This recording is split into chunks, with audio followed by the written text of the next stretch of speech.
یہ پیسے یہ حوالہ ہم نے کئی بار سنا، کئی بار پڑھا، لیکن میں چاہوں گا کہ ہم اس کے بارے میں مزید سمجھیں، سیکھیں کہ تبدیلی جو ہے جب آتی ہے تو وہ کیا ڈیمانڈ کرتی ہے۔ سب سے پہلے تو ساؤل جو ہے یہ ابھی تک شاگردوں کو دھمکانے کی دھن میں ہے، ابھی تک وہ ان کو مارنے کی خواہش کر رہا ہے۔ اس کی وجہ یہ ہے کہ اسے یہ سکھایا گیا تھا، یہ ایک ریجڈ شخص تھا، مذہبی شخص تھا، اسے یہ سکھایا گیا تھا کہ یہ جو مسیحی فرقہ نیا فرقہ ہے یہ ٹھیک نہیں ہے، یہ بدعتی فرقہ ہے، اس لیے اس کے لوگوں کو مارنا، ان کو قتل کرنا جو ہے وہ ثواب کا کام ہے، ان کو مارنا قتل کرنا جو ہے یہ درست کام ہے، اس لیے اس مذہب کو آگے بڑھنے نہیں دینا چاہیے۔ تو وہ ایکچولی اپنے مذہب کی پاسداری کر رہا تھا۔ یہ جب اپنے آپ کو گناہ گار کہتا ہے تو یہ شریعت کے لحاظ سے گناہ گار نہیں کہتا، کیونکہ یہ شریعت کو پورا کرنا چاہتا ہے، لیکن جب اس کو احساس ہوتا ہے تب اگلے خطوط میں جا کے اپنے آپ کو گناہ گار جب کہتا ہے تو وہ اور انداز میں کہتا ہے، لیکن یہ اپنے آپ کو راست باز ثابت کرنے کے لیے اپنے مذہب کی پاسداری کرتے ہوئے مسیحوں کو مارا تھا۔ جو لفظ ساؤل ہے اس کا مطلب ہے خواہش کرنے والا، آرزو کرنے والا، مانگنے والا، یا جس کو آپ انگلش میں بیگر اور اردو میں بیکاری کہتے ہیں۔ تو یہ اگرچہ با اختیار نظر آتا ہے، اگرچہ یہ اپنے آپ کو بڑا زور آور سمجھ رہا ہے، یہ اپنے جو شخصیت ہے اس کو دکھا رہا ہے کہ میرے پاس بڑا اختیار ہے، لیکن اپنے نام کے مطابق اس کے اندر ایک تڑپ ہے، اس کے اندر ابھی تک ایک آرزو، ایک خواہش ہے، وہ مانگنا چاہتا ہے، کچھ ڈھونڈنا چاہتا ہے، وہ ابھی تک تشنگی کی حالت میں ہے، وہ پیاسا ہے، وہ ابھی تک اس کی پیاس جو بجھی نہیں ہے۔ تو یاد رکھیں کہ خداوند یسوع مسیح کا جو ظہور ہے وہ انہی زندگیوں پر آتا ہے جو اس کی پیاس رکھتے ہیں، جو اس کی بھوک رکھتے ہیں، جو ویسے ہی بیٹھے اپنے آپ کو مذہبی بناتے ہیں یا اپنے آپ کو خام خواہ روحانی سمجھتے ہیں۔ خداوند یسوع مسیح ان پر ظاہر نہیں ہوتا۔ خداوند کن پر ظاہر ہوتا ہے؟ جو حقیقت میں اپنے اندر تڑپ رکھتے ہیں، جو اپنے اندر خواہش رکھتے ہیں کہ میں یسوع مسیح کو دیکھوں۔ تو کہیں نہ کہیں ساؤل کی زندگی میں یہ تڑپ موجود تھی کہ وہ خداوند کے حقیقی مکاشفہ کا نظارہ کرے۔ تو بائبل یہ فرماتی ہے کہ جب وہ دمشق کی راہ پر تھا تو وہ اس دھن میں جا رہا تھا کہ مجھے مسیحوں کو مارنا ہے، مجھے ان کو قتل کرنا ہے، کیونکہ یہ صحیح فرقہ نہیں ہے۔ ابھی تک جو ساؤل کی زندگی میں اتھارٹی نظر آ رہی ہے، جو اختیار نظر آ رہا ہے، وہ سردار کاہن کا اختیار ہے۔ وہ سردار کاہن سے یہ اختیار حاصل کر کے، یہ خط حاصل کر کے جا رہا ہے کہ میں جہاں پر بھی جس بھی مرد اور خواتین کو پاؤں میں اسے قتل کر سکوں۔ تو اس پر یہ اختیار ہے سردار کاہن کا۔ اور سردار کاہن آپ جانتے ہیں کہ کون ہے؟ سردار کاہن وہ شخص ہوتا تھا جو پوری قوم کے لیے سال میں ایک دفعہ جو ہے وہ قربانی گزرانتا تھا، وہ پاک ترین مقام میں داخل ہوتا اور وہ قربانی چڑھاتا۔ تو یہاں پر جو ساؤل کی زندگی میں اتھارٹی نظر آتی ہے وہ سردار کاہن کی ہے، اور وہ سردار کاہن کے اختیار کو حاصل کرتے ہوئے دمشق کی راہ پر جا رہا ہے۔ وہ بھاگا چلا جا رہا ہے تاکہ میں جلد از جلد اس کام کو کروں جس کے لیے جو میں نے اتھارٹی ہے وہ حاصل کیا ہے، جس کے لیے مجھے اختیار ملا ہے۔ بہت سارے لوگ جو ہیں وہ یسوع مسیح کی خواہش تو رکھتے ہیں، لیکن ابھی تک ان کی زندگیوں میں اختیار جو ہے وہ زمینی سردار کاہن کا ہوتا ہے۔ بہت دفعہ ہم اپنے آپ کو مذہبی سمجھتے ہیں، ہم تبدیل میں ہونا چاہتے ہیں لیکن ہم تبدیل نہیں ہو پاتے، اس کی وجہ یہ ہے کہ دنیا کے سردار کائن کا ہم پر اختیار ہوتا ہے۔ ہم یہ سمجھتے ہیں کہ ہم جو مذہبی رسومات ہیں ان کو اگر ادا نہ کریں گے تو پھر ہمیں سزا ملے گی۔ ہم یہ سمجھتے ہیں کہ اگر ہم اپنے مذہبی حصوں میں، اپنے مذہبی کاموں میں شامل نہ ہوں گے تو ہمیں اس کے عوض میں جو ہے وہ حصہ نہیں ملے گا، یا ہم خدا کو ناراض کرنے کا وسیلہ بنیں گے۔ اس لیے بہت دفعہ جب آپ اپنی زندگی میں خدا کے کام کو کرنے کے لیے پیش کرتے ہیں تو آپ کو اپنی زندگی میں زمینی سردار کاہن کا اختیار نظر آتا ہے۔ کبھی آپ کے اپنے فیکٹری مالک کا، کبھی سپروائزر کا، کبھی باپ کا، کبھی ماں کا، کبھی آپ کے رشتہ داروں کا، کبھی آپ کے عزیز و اقارب یا آپ کے وہ دوست جو آپ کو خدا کی خدمت سے روکنا چاہتے ہیں، جو آپ کو یہ سمجھانے کی کوشش کرتے ہیں کہ چرچ جانا کوئی خاص بات نہیں ہے، دنیا میں اور بھی بہت سارے کام ہیں جو آپ کے لیے ضروری ہیں، آپ کو اپنے ماں باپ کی خدمت کرنا ضروری ہے، آپ کو اپنے بچوں کے لیے جو ہے وہ کمانا ضروری ہے، آپ کو جو ہے اپنے مالک کی خدمت کرنا ضروری ہے۔ یہ بھی خدا کے کلام میں لکھا ہے۔ ابلیس جو ہے، جو دنیا کا سردار کاہن ہے، وہ اس کے پاس خدا کے کلام میں سے بہت سارے حوالہ جات ہیں، وہ آپ کو یقین دلا دیتا ہے کہ اس کام سے زیادہ ضروری آپ کا یہ کام ہے۔ زمینی سردار کاہن صرف ابلیس نہیں ہے، بعض اوقات ابلیس جو ہے لوگوں کے ذریعے کام کرتا ہے۔ آپ کے مالک جو فیکٹری اونرز ہیں، آپ کے سپروائزر سردار کاہن کا کردار ادا کرتے ہیں، آپ کے جو ہے رشتہ دار بعض اوقات سردار، انہوں نے کو فوتگی ہوئی ہے تو انہوں نے میموریل سروس اتنے دن ہی رکھنے جتنے عبادت ہونی ہے۔ ہم نے جانا کب ہے جی، نہ گیا تو ناراض ہو جان گے، ہم ان کی ناراضگی مول نہیں لے سکتے لیکن خدا کی ناراضگی مول لے لیتے ہیں۔ تو بہت سارے لوگ شادیاں اسی دن رکھتے ہیں، بہت سارے لوگ جو ہیں اپنے ایونٹس اسی دن رکھتے ہیں، تو یہ ساری چیزیں زمینی سردار کاہن کے اختیار کو ظاہر کرتی ہیں، لیکن خدا چاہتا ہے کہ آپ پر اپنا اختیار قائم رکھے۔ ابھی تک وہ ساؤل ہے، ڈیزائرڈ ہے، وہ مانگنے والا، کویسچن کرنے والا ہے، وہ سوالی ہے، لیکن ابھی تک اس پر اختیار کس کا ہے؟ زمینی سردار کاہن کا۔ جب تک آپ جو ہے وہ مانگنے والے رہیں گے، جب تک آپ جو ہے وہ سوالی رہیں گے، بھکاریوں والا رویہ رکھیں گے، کبھی کسی کے پاس کبھی کسی کے پاس، کہ آپ کی جو نیڈز ہیں، آپ کی ضروریات ہیں وہ پوری ہو جائیں، تو مت سوچیں کہ آپ پر آسمانی سردار کاہن کا اختیار آئے گا۔ جب سردار کاہن کا، آسمانی سردار کاہن کا اختیار آئے گا تو پھر آپ کو اپنے آپ کو اس کے تابع کرنا ہے۔ ساؤل جب دمشق کی راہ پر جا رہا ہے تو بائبل یہ فرماتی ہے کہ آسمان سے نور اس کے گرد چمکا اور وہ زمین پر گر گیا، اور پھر اسے کچھ نظر نہیں آیا۔ اس نے کہا خداوند تو کون ہے؟ اس نے کہا میں یسوع ہوں جس کو تو ستاتا ہے۔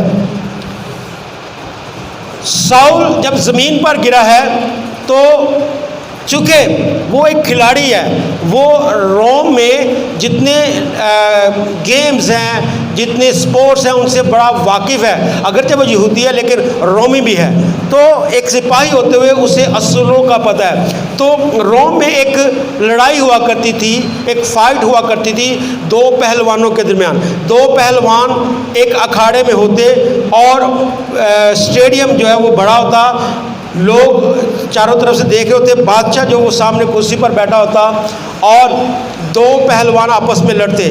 جب دو پہلوان لڑتے تو ان میں سے ایک شخص جب مغلوب ہوتا تو دو شرطیں تھیں۔ جو فاتح شخص تھا وہ بادشاہ کی طرف دیکھتا، تو بادشاہ اگر اپنے انگوٹھے کو یوں کرتا تو اس کا مطلب کہ اس کا سر قلم کر دو، اس کو مار دو، اور اگر بادشاہ یوں کرتا تو اس کا مطلب یہ ہوتا کہ نیچے گرے ہوئے شخص سے اپنی شرطیں منواؤ، یہ اب سے تمہارا غلام ہے۔ تو پالوس اب نیچے گرا ہوا ہے، پالوس نیچے گرا ہوا ہے، وہ اس اصول کو جانتا ہے، وہ اس کھیل کو جانتا ہے، اس لیے جب وہ گرا ہے تو وہ جانتا ہے کہ اب میں مغلوب ہو چکا ہوں، اب میں گر چکا ہوں، اب فاتح کوئی اور ہے، میں فاتح نہیں ہوں۔ اس لیے جب وہ نیچے گرا تو اس نے سوال کیا کہ تو کون ہے؟ اس کا مطلب یہ ہے کہ وہ پوچھ رہا ہے کہ تو کون ہے اور کیا چاہتا ہے، اب میں تیرے لیے کیا کروں؟ کیا تو مجھے مارنا چاہتا ہے یا مجھ سے اپنی شرطیں بنوانا چاہتا ہے؟ اب سے میں تیرا غلام ہوں، کیونکہ اب میں نیچے گر چکا ہوں، اب میں مغلوب ہو چکا ہوں، اب مجھ پر میرا کوئی اختیار نہیں ہے۔ تو پالوس جب نیچے گرا تو یسوع مسیح نے کہا کہ اٹھ اور سیدہ کو جا، تجھے بتا دیا جائے گا کہ تجھے کیا کرنا ہے۔ میں یسوع ہوں جس کو تو ستاتا ہے، اب تو اٹھ اور تجھے بتایا جائے گا کہ تجھے کیا کرنا ہے، کیونکہ یسوع مسیح جانتا ہے کہ اسے پتہ ہے اس کھیل کا، اس لیے اب اس سے میں نے شرطیں بنوانی ہیں۔ اس سے کوئی کنورسیشن نہیں ہے، اس سے کوئی بات چیت نہیں ہے کہ تو نے مجھے کیوں ستایا ہے یا تو میری خدمت کے لیے۔ اس کو خدمت کے لیے نہیں بلایا، بلکہ اس کو حکم دیا کہ اٹھ اور سیدہ کو جا، تجھے بتایا جائے گا، کیونکہ اب تو ہارا ہوا شخص ہے، تجھے میری شرطیں ماننی ہے۔ اس لیے اب اس کا جو کام ہے وہ حنانیہ کو بتایا ہے۔ ساؤل کو جب وہ گرا ہے اس کے بارے میں نہیں بتایا کہ تو نے کیا کرنا ہے، بلکہ حنانیہ کو بتایا ہے۔ جب حنانیہ دعا کر رہا تھا تو خدا اس پر ظاہر ہوا، اور بائبل یہ فرماتی ہے کہ خدا نے اسے کہا کہ تو جا، اور ایک گھر میں ساؤل بیٹھا ہے، اس نے اپنے اوپر ہاتھ رکھتے ہوئے تجھے دیکھا ہے، جا اور اس کے لیے دعا کر۔ تو اس نے کہا کہ خداوند میں نے سنا ہے کہ وہ یہاں پر بھی لوگوں کو مارنے آیا ہے، وہ بڑا ظالم ہے۔ تو یسوع مسیح نے کہا اب جو اس کی زندگی کا مکاشفہ تھا، جو اس کی زندگی کا بلاوا تھا، جو اس کی رویا تھی، جس کام کے لیے اس کو بلایا گیا تھا، اس کے لیے خدا نے ڈائریکٹ اس سے بات نہیں کی، بلکہ خدا نے حنانیہ کے ساتھ بات کی اور حنانیہ کو بتایا کہ یہ کون ہے، یہ بنی اسرائیل میں اور قوموں میں میرے نام کا اشتہار دینے والا، میری خوشخبری دینے والا میرا چنا ہوا وسیلہ ہے۔ اس کا کام حنانیہ کو بتایا گیا، اسے نہیں بتایا گیا۔ میری بہن میرے بھائی، ہو سکتا ہے کہ جب آپ اپنے آپ کو خدا کے تابع کریں، جب آپ اپنے آپ کو خدا کی حضوری میں لائیں کہ مجھے خدا کی حضوری میں خدمت سر انجام دینی ہے، تو آپ کا بلاوا، آپ کا کام خدا آپ پر ظاہر نہ کرے، بلکہ آپ کے حنانیہ پر آپ کی بلاہٹ کو یا آپ کے کام کو خدا ظاہر کرے۔ اس لیے ہمیشہ اپنے حنانیہ کے تابع رہیں۔ خدا آپ کی زندگی میں کوئی حنانیہ لانا چاہتا ہے، تو حنانیہ کا ہونا ہماری زندگی میں کیوں ضروری ہے؟ میری اور آپ کی زندگی میں حنانیہ کا ہونا کیوں ضروری ہے؟ حنانیہ جو حنانیہ ہے، اس کا مطلب میں جو لیتا ہوں وہ مینٹور ہے، روحانی باپ ہے، روحانی استاد ہے، جو آپ کو مسیح میں بالغ کرتا ہے، جو آپ کو مسیح میں پہچان دیتا ہے۔ پالوس جو پہلے ساؤل تھا وہ یسوع مسیح کے بارے میں نہیں جانتا، وہ اندھا ہو چکا ہے، لیکن خدا نے اس کی زندگی میں حنانیہ کو مقرر کیا۔ حنانیہ کو مقرر کرنا کیوں ضروری تھا؟ 3 چیزیں ہیں جس کے لیے میں چاہوں گا، کیونکہ میں اس کو کافی شارٹ کر رہا ہوں تاکہ ہم اس کو سیکھ سکیں۔ لکھا ہے 17ویں آیت میں، بس حنانیہ جا کر اس گھر میں داخل ہوا اور اپنے ہاتھ اس پر رکھ کر کہا، اے بھائی ساؤل، خداوند یعنی یسوع جو تجھ پر اس راہ میں جس سے تو آیا ظاہر ہوا تھا، اس نے مجھے بھیجا ہے کہ تو بینائی پائے اور روح القدس سے بھر جائے۔ اور فوراً ان کی آنکھوں سے چھلکے گرے اور بینا ہو گیا اور اٹھ کر بپتسمہ لیا۔ 3 کاموں کے لیے، 3 طرح کے کاموں کے لیے حنانیہ کا آپ کی زندگی میں ہونا ضروری ہے۔ نمبر 1، جب وہ گھر میں داخل ہوا تو وہ اندھا تھا، تو اس نے کہا کہ خداوند نے مجھے بھیجا ہے کہ تو بینائی پائے۔ کیا پائے؟ بینائی پائے۔ آج بہت سارے لوگ ہیں جو روحانی طور پر اندھے ہیں، وہ پڑھ نہیں سکتے، دیکھ نہیں سکتے، سیکھ نہیں سکتے، بعض اوقات وہ خدا کے بھیدوں کو، خدا کے کلام کو نہیں سمجھ سکتے، نہیں سیکھ سکتے۔ تو اگر آپ یہ محسوس کرتے ہیں کہ آپ کی زندگی میں کسی بھی طرح کا روحانی اندھا پن ہے، جسمانی اندھے پن کی بات نہیں کر رہا، آج آپ کی زندگی میں ایک حنانیہ کا ہونا کی ضروری ہے، کیونکہ خدا یہ چاہتا ہے کہ آپ کا روحانی اندھا پن ختم ہو جائے۔ آپ جو کچھ نہیں سیکھ سکتے، جو اپنی مرضی سے، اپنی صلاحیت سے جو چیزیں آپ حاصل نہیں کر سکتے، اس کے لیے آپ کی زندگی میں ایک حنانیہ کا ہونا ضرور ہے۔ اگر آپ اپنی زندگی میں حنانیہ نہیں رکھیں گے تو آپ بہت سال تک سٹرگل کر سکتے ہیں اور یہ اندھا پن شاید ختم نہ ہو۔ میں مینٹورشپ کی اتنی زیادہ حمایت کیوں کرتا ہوں؟ کیونکہ میں اس پر بلیو کرتا ہوں کہ آج جو کچھ بھی میں ہوں، میں اپنے روحانی باپ کی وجہ سے ہوں، میں اپنی مینٹورشپ کی وجہ سے ہوں۔ میں نے اپنی زندگی میں ہمیشہ ہر کام کے لیے مینٹور رکھا ہے۔ اگر میں روحانی طور پہ بالغ ہوا ہوں تو اس میں میرے روحانی باپ کا کام ہے۔ آمین۔ بہت دفعہ ہم روحانی طور پر وہ چیزیں نہیں دیکھ پاتے جو ہمیں دیکھنی چاہیے۔ مثال کے طور پہ بہت سارے لوگ آپ کے گھروں میں داخل ہوں گے، آپ کو انجیل بھی سنائیں گے، کلام بھی سنائیں گے، تو ہم کہتے ہیں خدا دے خادم نے، خدا دی خادم نے، کوئی گل نہیں، دعا کر دے نہ کر۔ لیکن بعض اوقات آپ نہیں جانتے کہ کچھ لوگ بدعتی تعلیمات کو لے کر آتے ہیں، جو آپ کو نہیں پتا، جو آپ کا مینٹور آپ کو بتائے گا، آپ کا حنانیہ آپ کو بتائے گا کہ کیا آپ درست تعلیم حاصل کر رہے ہیں یا غلط تعلیم حاصل کر رہے ہیں۔ تو یہ روحانی اندھا پن ہوتا ہے جو بعض اوقات ہمیں نظر نہیں آتا اور ہم اس کے مطابق چل رہے ہوتے ہیں۔ آمین۔ دوسری بات، ہم جو ساؤل کی زندگی میں دیکھتے ہیں کہ جیسے ہی حنانیہ نے اس پہ ہاتھ رکھے تو اس کی آنکھوں سے چھلکے گرے اور وہ ٹھیک ہو گیا اور وہ روح القدس سے بھر گیا۔ کس سے بھر گیا؟ روح القدس سے بھر گیا۔ تو اگر آپ روح القدس سے معمور ہونا چاہتے ہیں، آپ روح القدس کی نعمتوں کو حاصل کرنا چاہتے ہیں، آپ روح القدس کے پھلوں سے لدے ہوئے نظر آنا چاہتے ہیں، تو اس کے لیے بھی آپ کو آپ کی زندگی میں ایک حنانیہ کی ضرورت ہے۔ بغیر حنانیہ کے آپ پھلدار نہیں ہو سکتے، کیونکہ حنانیہ آپ کو بابرکت بنائے گا۔ اس کا ہاتھ رکھنا آپ کی زندگی میں بہت ضروری ہے۔ اگر آپ روح القدس، پولس کہتا ہے کہ جو نعمت تجھے میرے ہاتھ رکھنے سے ملی تھی اس کو اور زیادہ چمکا دے۔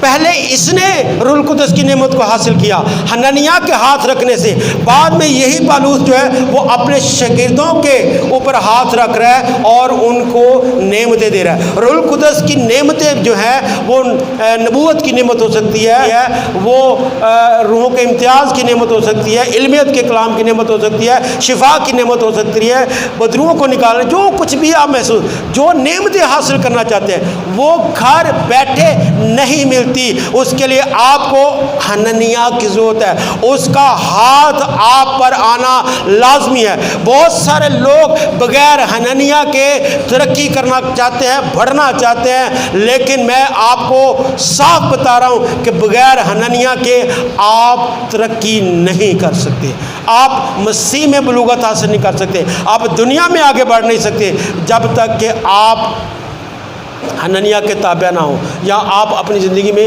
کسی حنانیہ کا انتخاب نہ کریں۔ تیسری چیز جو حنانیہ کا آپ کی زندگی میں ہونا ضروری ہے وہ ہے بپتسمہ۔ پانی کے بپتسمہ، آپ خود بھی نہا سکتے ہیں، کہیں پہ جا کے ڈبکی لگا سکتے ہیں، لیکن بائبل نے ایسا کبھی کوئی اصول بنایا نہیں ہے۔ آپ نے کبھی کسی شخص کو ایسے بپتسمہ لیتے ہوئے دیکھا نہیں ہوگا۔ کیوں؟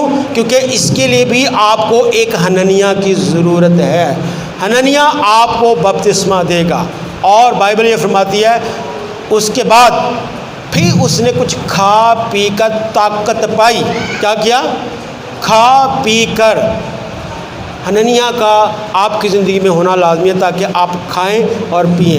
جو خوراک آپ کا ہننیا، آپ کا خادم آپ کو دیتا ہے، وہ خوراک آپ کو طاقتور کرے گی، آپ کو مضبوط کرے گی۔ اگر آپ اس خوراک کو نہیں کھاتے تو آپ کمزور رہیں گے۔